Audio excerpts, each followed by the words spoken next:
বিজেপিত গাদীচ্যুত হল আপ ২৭ বছৰৰ পাছত শাসনৰ গাদী দখল কৰিলে বিজেপিয়ে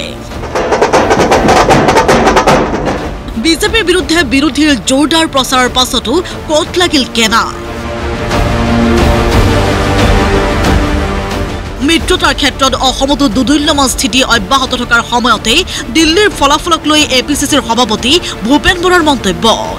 বিৰোধীৰ মাজত একতাৰ অভাৱে মসৃণ কৰিলে বিজেপিৰ জয়ৰ পথ ভূপেন বৰাৰ সুৰৰ সুৰ মিলাই এজেপিৰ সভাপতি লুৰিণজ্যোতি গগৈ ক'লে আম আদমি পাৰ্টিৰ নেতা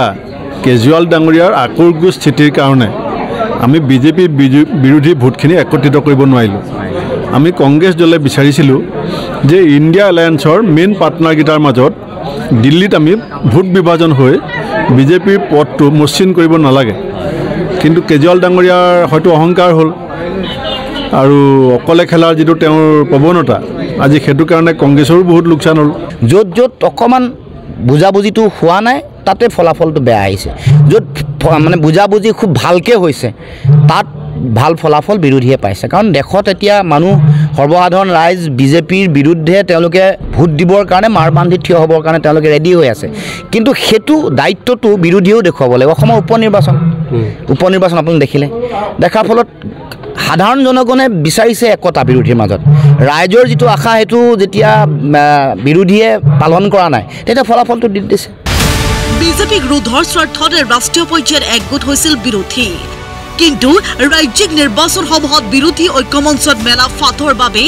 বিজেপিয়ে লাভ কৰি আহিছে ভাল ফলাফল বিৰোধী পক্ষৰ ভোট বিভাজনৰ বাবে দিল্লীৰ নিৰ্বাচন সুখকৰ নহল বিৰোধী পক্ষৰ বাবে পিছে অসমত কি হ'ব 2026 বৰ্ষৰ বিধানসভা নিৰ্বাচনত বিৰোধী ঐক্যমঞ্চৰ দলসমূহৰ মাজত উপনিৰ্বাচনৰ সময়ছোৱাত আৰম্ভ হোৱা মতভেদৰ অন্ত পৰিবনে নপৰে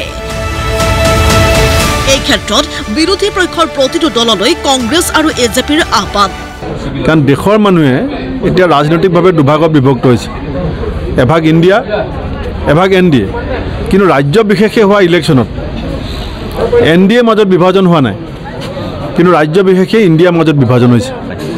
সেইটো আমি অসমত হ'বলৈ নিদিওঁ বিজেপি বিৰোধী মই আগৰ পৰাই কৈছোঁ